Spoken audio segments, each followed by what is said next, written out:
السلام علیکم ورحمۃ اللہ وبرکاتہ۔ ناظرین و سامعین، استقبال ہے آپ کا ہمارے یوٹیوب چینل دیار تھانوی پر۔ ناظرین، قربانی کا یہ عظیم ترین تہوار قریب سے قریب تر آ رہا ہے، اور انشاءاللہ العزیز یہ خوشیوں کا تہوار ہم پرسوں بڑی تابانی کے ساتھ منانے جا رہے ہیں۔ اللہ تبارک و تعالی تمام کو شاد و باد رکھے۔ اس سلسلے میں بارہا یہ سوال کیا جا رہا ہے کہ اگر ایک گھر کے اندر ایک باپ ہے اور چند بھائی ہیں جو اپنا اپنا بزنس، اپنا اپنا کاروبار کرتے ہیں، باپ بھی کماتا ہے، بھائی لوگ بھی کماتے ہیں، تو کیا پورے گھر کی طرف سے ایک ہی قربانی کافی ہو جائے گی یا سب کو الگ الگ کرنی پڑے گی؟ اس سلسلے میں ہمارے معاشرے میں بڑی غلط فہمی اور کوتاہی برتی جاتی ہے۔ شریعت کا جو اصول ہے آپ اس کو سنیں۔ جواباً شریعت کا نقطہ نظر یہ ہے، واضح رہیں کہ ہر صاحب نصاب عاقل بالغ مسلمان کے ذمے قربانی کرنا واجب ہے۔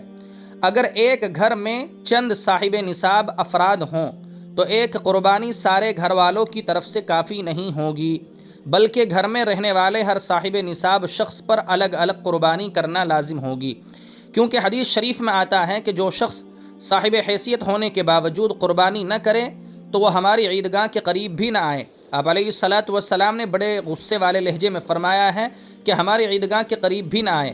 اس حدیث سے ثابت ہوتا ہے کہ ہر صاحب نصاب پر مستقل علیحدہ قربانی کرنا واجب ہے۔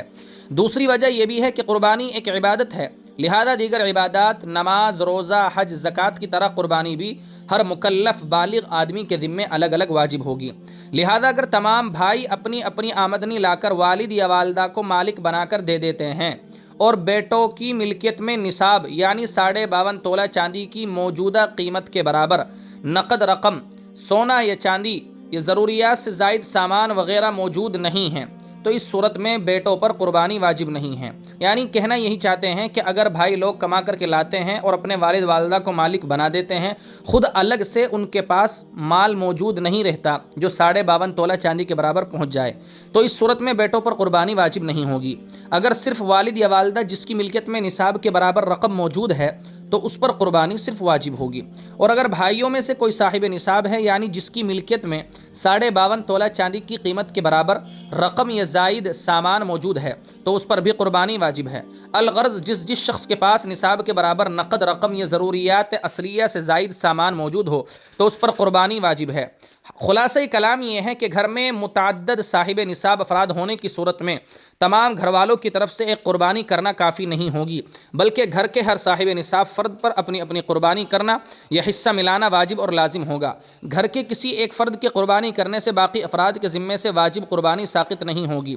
اگر باپ کی ملکیت میں نصاب کے بقدر مال ہے ان پر الگ قربانی واجب ہے، اور ماں کے پاس سونا چاندی ہے تو اس پر الگ قربانی واجب ہے۔ بیٹوں کی ملکیت اور صاحب نصاب ہیں ان کے پاس الگ سے تو ان پر الگ قربانی واجب ہے۔ اللہ تبارک و تعالی ہمیں کہنے سے زیادہ عمل کی توفیق عطا فرمائے۔ اسی طرح کے علمی ویڈیو سننے کے لیے آپ ہمارے چینل دیار تھانوی کو سبسکرائب کریں، لائک اور کمنٹ ضرور کریں۔ شکریہ، جزاکم اللہ خیرا و احسن الجزاء۔